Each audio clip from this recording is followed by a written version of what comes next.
Valmiki Nagar police ने गुप्त सूचना के आधार पर कार्रवाई करते हुए पंचायत सचिव को किया गिरफ्तार, मेडिकल जांच के बाद भेजा जेल। जातीय जनगणना के मुद्दे पर आज तेजस्वी यादव करेंगे सीएम नीतीश से मुलाकात, सरकार की कार्रवाई को बताया है बेकार। मुजफ्फरपुर में आंखों की रोशनी मामले में मानव अधिकार आयोग सख्त, मुख्य सचिव को नोटिस, 4 हफ्ते में मांगा जवाब। और देश में खत्म हुआ विवादित तीनों कृषि कानून, दोनों सदनों में प्रस्ताव पास के बाद राष्ट्रपति ने लगाई अंतिम मुहर।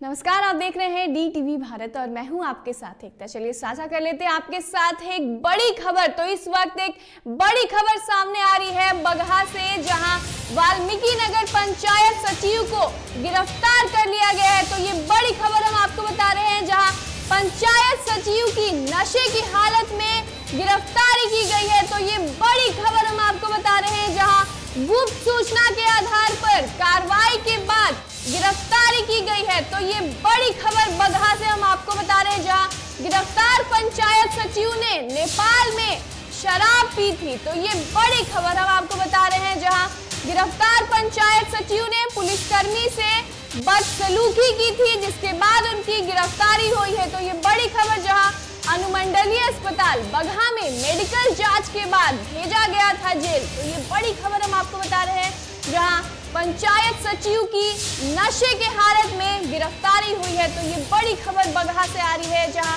गुप्त सूचना के आधार पर कार्रवाई के बाद पुलिस ने गिरफ्तारी की है। तो ये बड़ी खबर हम आपको बता रहे हैं।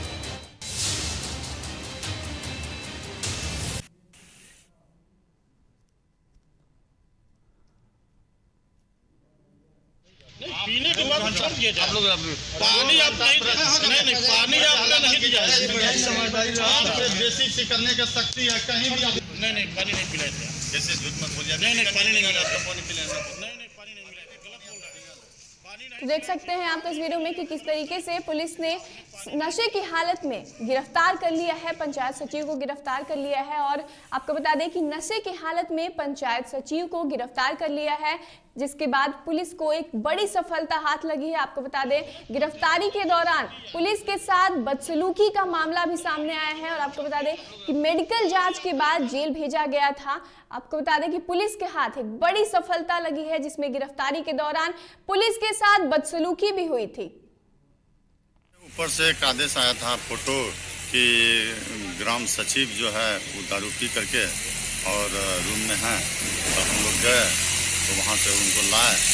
बगहा थाना में ब्रश लाइजर मशीन में चेक करवाया, तो वहाँ भी हाथापाई कर लिया, बदसलूकी किया है। अब बड़ी परेशानी के 1.5-2 घंटा बाद ही सब ब्लड लाइजर मशीन में चेक किए, 48.8 आया है। और मेडिकल करवाए, खून जाँच करवा के फिर थाना ले जा रहे हैं वाल्मीकि। चलिए इस खबर पर ज्यादा जानकारी के लिए हमारे संवाददाता अभिषेक हमारे साथ जुड़ चुके हैं। तो अभिषेक, मामले में क्या कुछ अपडेट मिल रहा है अभी तक? देखिए, मैं आपको बता दूं कि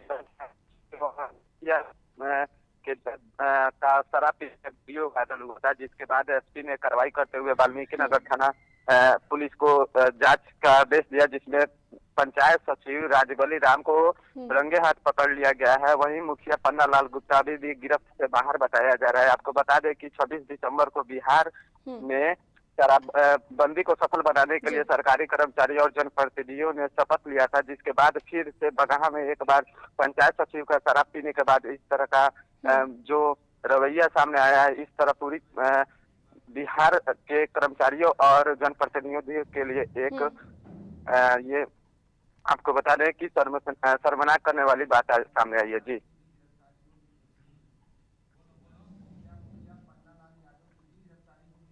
जी अभिषेक,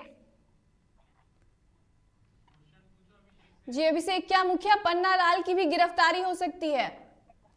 जी देखिए, मैं बता दूं कि अभी भी मुखिया पुलिस की गिरफ्त से बाहर बताया जा रहा है। हालांकि पुलिस लगातार उसके घर पे दबिश दे रही है, अभी पुलिस के गिरफ्त से बाहर है। हालांकि पुलिस का कहना है कि जल्द ही गिरफ्तारी कर ली जाएगी। जी प्रशासन आगे क्या कुछ कार्रवाई करेगी इस पूरे मामले में? जी देखिए, बगहा एसपी में ये कार्रवाई की जा रही है और बगहा एसपी ने सभी थाना प्रभारियों को आदेश दिया है कि अपने क्षेत्र में शराब और शराब कारोबारियों के नशे में फंसे, जिसको लेकर पूरी तरह पुलिस शासन अपने तरीके से अपने क्षेत्र में शराब को लेकर तैयारी कर ली है। जी चलिए, बहुत बहुत शुक्रिया तमाम जानकारी के लिए। तो आपको बता दें कि गिरफ्तारी पुलिस के हाथ एक बड़ी सफलता हाथ लगी है और आपको बता दें कि गिरफ्तार पंचायत सचिव ने नेपाल में शराब पी थी, जिसके बाद पुलिस ने उसे गिरफ्तार कर लिया है। और आपको बता दें गिरफ्तारी के दौरान पुलिस के साथ बदसलूकी का मामला भी सामने आ रहा है।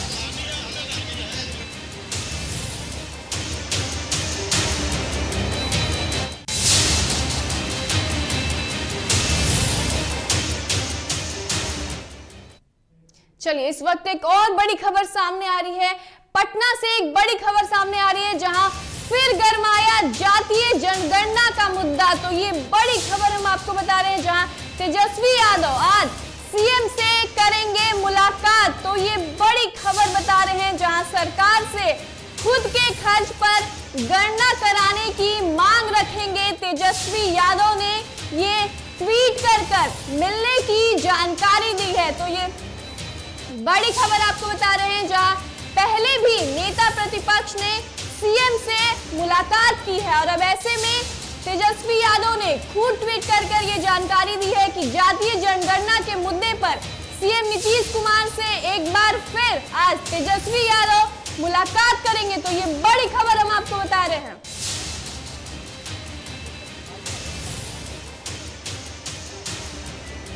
तो बिहार में जातीय जनगणना पर सियासत फिर से एक बार परवान चढ़ने लगा है। तो बिहार में विधानमंडल के बजट सत्र के दौरान सियासत भी खूब हो रही है। ऐसे में नेता प्रतिपक्ष तेजस्वी यादव ने ट्वीट कर सीएम नीतीश कुमार को आज होने वाले मुलाकात की जानकारी दी है। वहीं तेजस्वी ने लिखा है कि पिछड़ा विरोधी केंद्र सरकार द्वारा जातीय जनगणना की मांग ठुकराए जाने के बावजूद मुख्यमंत्री नीतीश जी के द्वारा सर्वदलीय बैठक नहीं बुलाई गई है। हमारी मांग अनुसार अब बिहार सरकार अपने खर्चे से जातीय जनगणना कराए। तो आपको बता दें कि तेजस्वी यादव ने ये ट्वीट किया है, जहां एक बार फिर से सीएम नीतीश कुमार से वो खुद मुलाकात करेंगे और जातीय जनगणना का मुद्दा एक बार फिर से उजागर करेंगे। चलिए, इस खबर पर ज्यादा जानकारी के लिए हमारे सहयोगी निर्भय हमारे साथ जुड़ चुके हैं। तो निर्भय, जातीय जनगणना का मुद्दा जो है एक बार फिर से गर्मा गया और ऐसे में अब तेजस्वी यादव ने ट्वीट करके नीतीश कुमार से मुलाकात करने की बात कही है। तो क्या लगता है मुलाकात से क्या कुछ जो है वो चीजें सामने आ सकती है? बिल्कुल, एक देखिए जातीय जनगणना का निश्चित तौर पर एक बार फिर से गर्माता हुआ दिख रहा है और ऐसे में जब केंद्र सरकार और खास करके केंद्रीय गृह राज्य मंत्री ने जो सदन में बातें कह दी है, उन्होंने साफ तौर पर अब ये बयान दे दिया है कि अब केंद्र सरकार जो है वो जातीय जनगणना नहीं कराएगी। इसको लेकर के बिहार में सियासत तेज हो गई है और अब ये उम्मीद की जा रही है कि बिहार सरकार अपने खर्च पर जातीय जनगणना कराएगी। हालांकि क्या होगा ये देखना होगा, लेकिन आज सबसे बड़ी बात ये है कि नजर होगी नेता प्रतिपक्ष तेजस्वी यादव और मुख्यमंत्री नीतीश कुमार की मुलाकात पर। इन दोनों की मुलाकात के बाद क्या कुछ निर्णय लिए जाते हैं, क्योंकि मुख्यमंत्री के पास एक बड़े अधिकार है बड़े फैसले लेने के। वो क्या फैसले लेते हैं, क्या सच में वो राज्य सरकार के खर्च पर जातीय जनगणना कराएंगे, ये देखना होगा। लेकिन जिस तरीके से नेता प्रतिपक्ष तेजस्वी यादव ने पहले भी मुलाकात की है, पहला जो बिहार सरकार की तरफ से जो डेलीगेशन प्रधानमंत्री मोदी से मुलाकात की थी, वो पहला राज्य बना था बिहार। लेकिन अब इस फैसले में आगे बढ़ता हुआ क्या बिहार पहला राज्य बनेगा, ये देखना होगा। ये सब कुछ अच्छा होगा जब तेजस्वी यादव की मुलाकात सीएम नीतीश कुमार से हो जाएगी। जी, तो क्या लगता है इस मुलाकात के बाद जातीय जनगणना का जो मामला है वो उजागर हो सकता है या नहीं? देखिए, जातीय जनगणना का जो मामला है वो सुर्खियों में तो बना ही है, क्योंकि सबसे बड़ी बात ये है कि जिस तरीके से जातीय जनगणना का मुद्दा बना हुआ है और इसके लिए सबसे मुख्य बात ये है कि बिहार में जातीय समीकरण को साधने के लिए राजनीतिक पार्टियां इसका समर्थन जरूर करती हुई दिखाई है। लेकिन बीजेपी एक ऐसी पार्टी है जो केंद्र सरकार ने फैसला लिया है और बीजेपी के केंद्रीय नेतृत्व ने अगर इस पर साफ तौर पर कह दिया है कि केंद्र सरकार समर्थन में नहीं है तो जातीय जनगणना नहीं कराएंगे और वही स्थिति है। लेकिन सबके बीच में मुश्किल में मुख्यमंत्री नीतीश कुमार दिख रहे हैं। क्या वो विपक्ष के साथ इस फैसले का समर्थन करते हुए दिखेंगे या फिर अपने सहयोगी बीजेपी के साथ में जाएंगे, ये देखना होगा। लेकिन दोनों तरफ से देखे एक साथ मुश्किल में मुख्यमंत्री नीतीश कुमार दिख रहे हैं। उनके लिए फैसला लेना भी कठिन है और फैसला नहीं लेना भी उनके जो उन्होंने पहले बातें कह दी थी कि हम इस पर बाद में फैसला करेंगे, तो वो हुआ भी। मझधार में मुख्यमंत्री नीतीश कुमार है, आज के फैसले के बाद ये जो होगा वो देखने वाली बात है। चलिए, बहुत बहुत शुक्रिया तमाम जानकारी के लिए। तो आपको बता दें कि नीतीश कुमार की मुश्किलें जो है वो बढ़ती हुई नजर आ रही है और एक बार फिर से तेजस्वी यादव ने खुद ट्वीट कर ये जानकारी दी है कि वो सीएम नीतीश कुमार से जातीय जनगणना के मुद्दे पर मुलाकात करेंगे।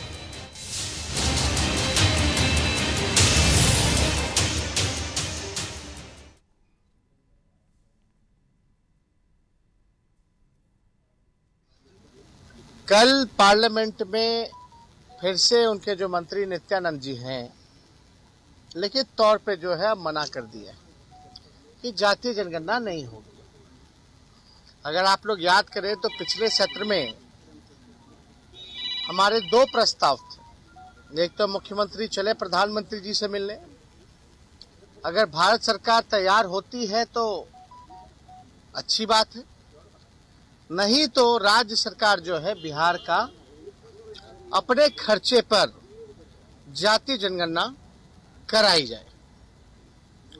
और मुख्यमंत्री जी से हम लोग मिले और जहां तक रिमाइंडर भेजने की बात आई थी प्रधानमंत्री जी को, तो ठीक इलेक्शन से पहले सरकार के लोगों ने कहा कि बाय इलेक्शन होने वाला है तारापुर में कुशेश्वर स्थान में, उसके बाद रिजल्ट क्योंकि 3-4 तारीख को आना था, तो 5-6 को हम लोग सर्वदलीय बैठक इसमें बुला करके इस पर चर्चा करेंगे। लेकिन अब तक जो है मुख्यमंत्री जी द्वारा कोई प्रयास जो है नहीं किया गया और हमारी ये मांग है और मुख्यमंत्री जी को भी हम लोग पत्र लिखेंगे कि भाई जो राष्ट्रीय जनता दल का लगातार संघर्ष चलता रहा, जिसके मांग पर दोनों सदनों में सर्वसम्मति से प्रस्ताव पारित किया गया।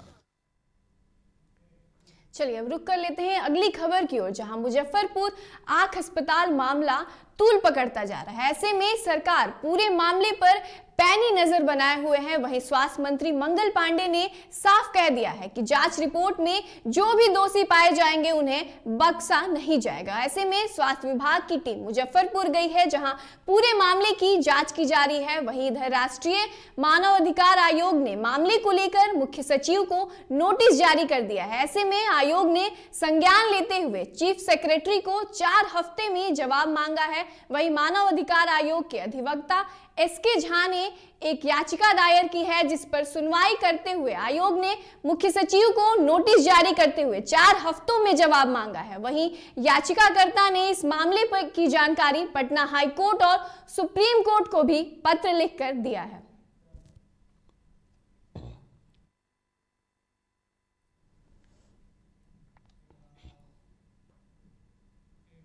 मंगलवार को मुजफ्फरपुर में करीब 26 लोगों के आंखों की रोशनी जाने के बाद स्वास्थ्य विभाग में हड़कंप सा मच गया है। तो इस घटना के बाद राजनीति भी तेज हो गई है, जिसकी गूंज सदन तक देखने को मिली है। वहीं इस घटना को लेकर शीतकालीन सत्र के तीसरे दिन बिहार विधान परिषद में विपक्ष की नेता और बिहार की पूर्व मुख्यमंत्री राबड़ी देवी ने सदन के बाहर सरकार के खिलाफ विरोध प्रदर्शन करते हुए नारेबाजी भी की।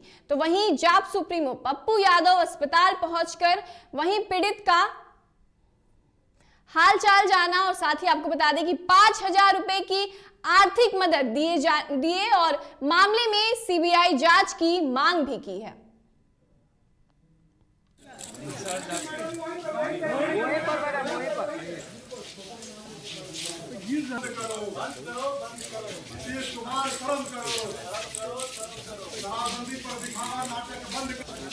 वहीं पर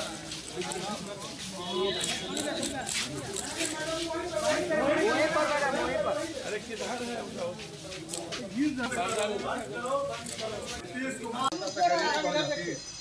भ्रष्टाचार हो रहा है, ज्यादा भ्रष्टाचार सरकार में देखने को मिल रहा है।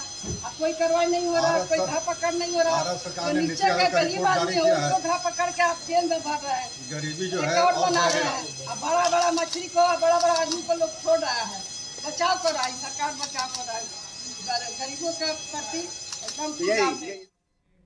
बिहार विधानसभा परिसर में बिहार सरकार के स्वास्थ्य विभाग के मंत्री मंगल पांडे ने मुजफ्फरपुर में हुए आई केयर चेकअप में जिन लोगों की आंखों की रोशनी गई है उस पर स्वास्थ्य मंत्री ने कहा है कि अधिकारियों को भेज दिया गया है, वहीं जांच के बाद ही कुछ कह सकेंगे। वहीं सदन में विपक्ष के कोरोना के बूस्टर डोज उपलब्ध कराने पर भी अपनी प्रतिक्रिया दी है। किसी संस्था के द्वारा हुआ, आज हमारे संज्ञान में आया है, जब समाचार आया है तो वहाँ अधिकारी इन सारे विषयों को देख रहे हैं। तो क्या उन पर कार्रवाई की जाएगी? तो फिर जांच, मैं मंत्री होने के बाद तो टिप्पणी तभी करूंगा ना जब विषय साक्ष्य के साथ आ जाएगा। तो वहाँ अधिकारी विषयों को देख रहे हैं और यदि किसी ने गलती किया होगा तो कोई बचेगा तो नहीं। जदयू के एमएलसी उपेंद्र कुशवाहा ने मुख्यमंत्री के यात्रा को लेकर कहा है कि यह बहुत अच्छा निर्णय है। वहीं मुख्यमंत्री की यह यात्रा पहली बार नहीं है, ऐसे में लगातार मुख्यमंत्री यात्राएं करते आए हैं। कोरोना काल की वजह से उन्होंने यात्रा नहीं किया था, लेकिन अब यात्रा फिर से आरंभ करेंगे। इतना ही नहीं, उन्होंने मुजफ्फरपुर में मोतियाबिंद ऑपरेशन से जिस तरीके से लोगों की आंखें गई हैं उसको लेकर भी कहा है कि यह चिंता का विषय है, इस पर कार्रवाई होनी चाहिए। जी यात्रा पर निकल रहे हैं, बहुत ही स्वागत योग्य कदम है। कोरोना के चलते इधर कुछ दिनों में मुख्यमंत्री जी बाहर नहीं निकल पाए, वरना जब से सरकार में मुख्यमंत्री के रूप में नीतीश जी काम कर रहे हैं, कई यात्राएं उन्होंने की है। कोरोना के चलते गैप हुआ है, फिर से निकलने की बात उन्होंने की है। बहुत ही अच्छा काम है और लोगों के बीच जब जाएंगे तो स्वाभाविक रूप से अधिकारियों में भी, आम लोगों में भी चौतरफा इसका असर होगा, सकारात्मक असर होगा, राज्य हित में यह काम होगा। कांग्रेस एमएलसी प्रेमचंद्र मिश्रा ने कहा है कि मुख्यमंत्री बिहार भ्रमण पर निकल रहे हैं, उससे क्या फायदा होगा? अगर कोई फायदा होता तो ज्यादा अच्छा होता। वह पहले भी यात्रा पर गए हैं, इसका मतलब यह है कि आज तक वह महिलाओं को अपनी उपलब्धियां नहीं बता पाए हैं, इसलिए फिर से यात्रा पर निकल रहे हैं। अमूमन देखने को मिलता है कि विंटर के समय वो यात्रा पर जाते हैं। महत्वपूर्ण ये होना चाहिए कि उनके यात्रा से राज्य को कुछ लाभ हो, उस इलाके को लाभ हो जहाँ वो जा रहे हैं। जब पिछले कई सालों से शराबबंदी कानून लागू है और मुख्यमंत्री जी कहते हैं कि इससे महिलाओं के जीवन स्तर बहुत व्यापक सुधार हुआ है, क्राइम घटा है और तरह तरह के दावे और वादे करते हैं, तो फिर महिलाओं के लिए अलग से यात्रा करके महिलाओं को समझाने की आवश्यकता क्यों आन पड़ी? इसका मतलब इससे पहले जब भी मुख्यमंत्री ने महिलाओं के उत्थान और विकास की बात की और शराबबंदी की गुणों और विशेषताओं के बारे में चर्चा की कि महिलाओं के जीवन स्तर में इसका सुधार हुआ है, इसका मतलब वो सब दावा झूठा साबित हो गया, तभी दोबारा आपको महिलाओं के बीच में विशेषकर करना पड़ रहा है। सुपौल के प्रतापगंज थाना क्षेत्र के दुअनिया में एक दवा व्यवसायी के पुत्र अभिषेक कुमार का अपराधियों द्वारा गोली मारकर हत्या करने के बाद शोकाकुल परिवार से जाप सुप्रीमो पप्पू यादव मिलने पहुंचे। इस दौरान उन्होंने बिहार एवं केंद्र सरकार को निशाने पर लिया और कहा कि इस जिले से सरकार के दो मंत्री हैं, इसके बावजूद भी आज यहीं के लोग सुरक्षित नहीं हैं। पालती है पब्लिक, माफियाओं को नेता बनाती है पब्लिक।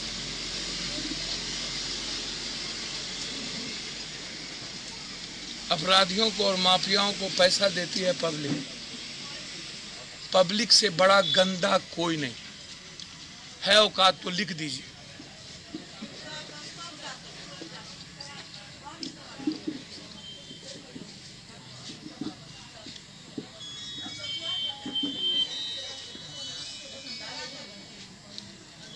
अपराधी तय करता है लोकतंत्र के बारे में।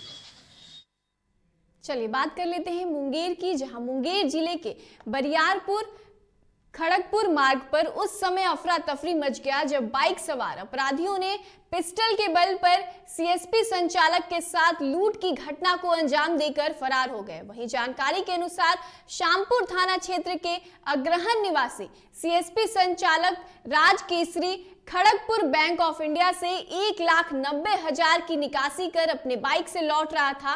तभी बाइक सवार 3 अपराधियों ने कैश छीन लिया और वहीं पीड़ित ने इसके खिलाफ खड़गपुर थाने में लिखित आवेदन भी दिया है।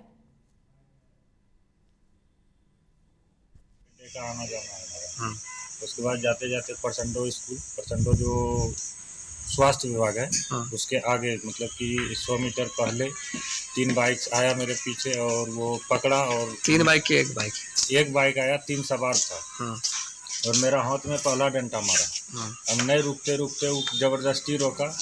उसके बाद रोकने के बाद हमको गला में मारा जो कि कंठ में ना लग के यहाँ साइड में लगा जो कि मेरा बच गया। नहीं तो इसमें लगता तो मैं वहीं इसको लेकर गया। इसमें लगने के बाद हम दिखा ही नहीं और हम चुपचाप गाड़ी रोकने के बाद हम देख छीना बोला कि मतलब जो मन तो उसका उलझाने लगा वो बात में क्या तुम जमीन नहीं लिखा है पैसा ले लिया है क्योंकि हमने जान नहीं पहचान क्या जमीन। अगमकुआ थाना के कुमरार के पास कब्रिस्तान की जमीन पर भू माफियाओं के द्वारा की जा रही घेराबंदी के खिलाफ वक्फ बोर्ड सदस्यों और स्थानीय लोगों ने प्रदर्शन किया और प्रशासन विरोधी नारे लगाए।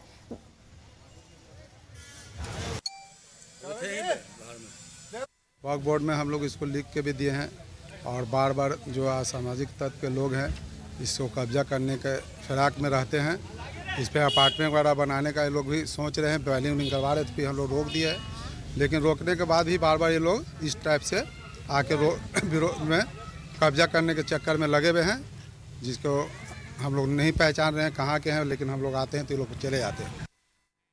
बात कर ले दरभंगा की, जहां दरभंगा में अखिल भारतीय किसान महासभा की बैनर तले सैकड़ों किसानों ने मब्बी में खाद से भरे गोदाम का घेराव किया। वहीं घंटों घेराव व नारेबाजी के बाद गोदाम में रखे खाद को किसानों के बीच वितरण किया गया। वहीं इस मौके पर भाकपा माले के राज्य कमेटी सदस्य सह अखिल भारतीय किसान महासभा के जिला प्रभारी अभिषेक कुमार ने कहा कि किसानों के बीच खाद के लिए हाहाकार है और जानबूझकर खाद की किल्लत बताकर खाद की कालाबाजारी कार्रवाई की जा रही है। वहीं अगर इस पर लगाम नहीं लगाया जाएगा तो जिला कृषि पदाधिकारी और प्रखंड कृषि पदाधिकारी के खिलाफ लिखित पोतों पर अभियान शुरू किया जाएगा।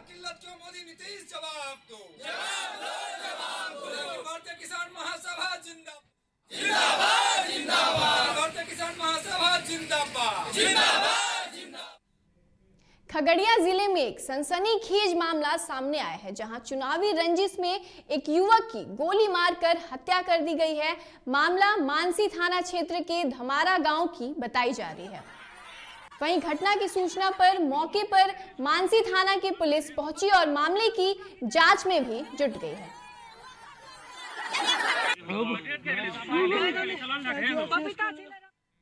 वैशाली जिले के मेहनार नगर के फतेहपुर कमाली वार्ड में 2 भाइयों के बीच हुई आपसी विवाद को लेकर मारपीट हुई।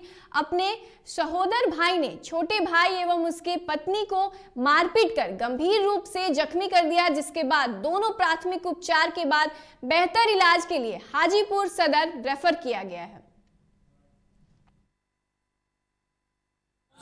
सरिया से मारा है। झगड़ा किस लिए हुआ था? झगड़ा हुआ से हम बालू गिरा रखे हैं मकान बनाने के लिए। हमको जबरदस्ती दीवार उलट दिया है बालू पर, तो हम बोले से सर हमको बालू उलट दिया। तो जब हमको आपका ज़मीन में हम थोड़ा बहुत बालू रख रखे हैं तो आपका बर्दाश्त नहीं है। हमको 12 लाख का गाड़ी है, गाड़ी के टाइम दे रखा है दिसंबर में देने का, कोई देने का नाम भी नहीं लेते। तो हमको कहना में यही है से जब तुमको बर्दाश्त नहीं है तो हमको जो भी है सारा सामान हम अपना हिस्सा लेंगे, हम छोड़ेंगे नहीं। हम कौन मारा है? हमारा भाई ने मारा है। बड़का भाई सुर मारा है। झगड़ा किस लिए हुआ था? झगड़ा हुआ ना जैसे बालू हमारा गिरल है घर बनाने के लिए, तो दीवार उलट दिया। तो इसका पापा बोला कि जो हमारा बालू नुकसान हो गया जो तुम्हारा खेत में रख महिला भाई साहब के खेत में बालू रख ले रहा तो वो कुछ न बोला, नुकसान कर दिया ना, तो बोला जो हम पैसा लेगा बालू के 1 लाख रुपया, पूरा मट्टी मट्टी कर दिया। गायघाट में बीडीओ डॉक्टर विमल कुमार ने प्रधानमंत्री योजना के द्वारा सरकारी पैसे का निकासी कर अब तक घर नहीं बनाने वाले लाभुकों को सचेत किया है। वहीं लाभुकों को 7 दिनों का समय दिया गया है कि वह घर बनाना शुरू करें, वरना पैसा वापस देना होगा। दरअसल बीडीओ ने प्रखंड के जाता पंचायत में ऑटो के माध्यम से प्रचार प्रसार करा और वैसे लाभुकों को के बीच पहुंचे जिन्होंने प्रधानमंत्री आवास योजना का पैसा तो निकासी कर लिया, लेकिन अब तक मकान का निर्माण नहीं किया है। प्रखंड कार्यालय गायघाट द्वारा आपके ऊपर कानूनी कार्रवाई करते हुए पैसा की वसूली कर ले जाएगी, इसलिए दिया गया था वो लोग अभी तक अपना आवास बनाना। चलिए एक और बड़ी खबर सामने आ रही है, तो बड़ी खबर से आपको रूबरू करा देते हैं, जहां देश में खत्म हुआ तीनों कृषि कानून। तो ये बड़ी खबर हम आपको बता रहे हैं, जहां औपचारिक तौर पर तीनों कृषि कानून हुए निरस्त। तो ये बड़ी खबर आपको बता रहे हैं, जहां संसद में वापसी बिल पर मंजूरी के बाद राष्ट्रपति ने इस पर हस्ताक्षर किया है। तो ये बड़ी खबर हम आपको, जहां राष्ट्रपति रामनाथ कोविंद ने वापसी बिल को मंजूरी दी है और बिल वापसी के ऐलान के बाद किसान संगठनों ने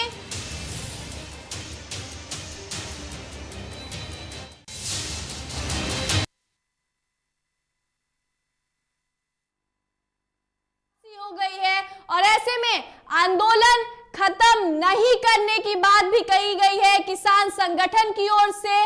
और आपको बता दें कि तीनों कृषि कानून जो थे उसकी वापसी हो गई है और राष्ट्रपति रामनाथ कोविंद ने तीनों कृषि कानूनों को वापस लेने वाले बिल को मंजूरी दे दी है। वहीं तीनों कानूनों को रद्द करने वाला बिल 29 नवंबर को संसद के दोनों सदनों में पारित हुआ था।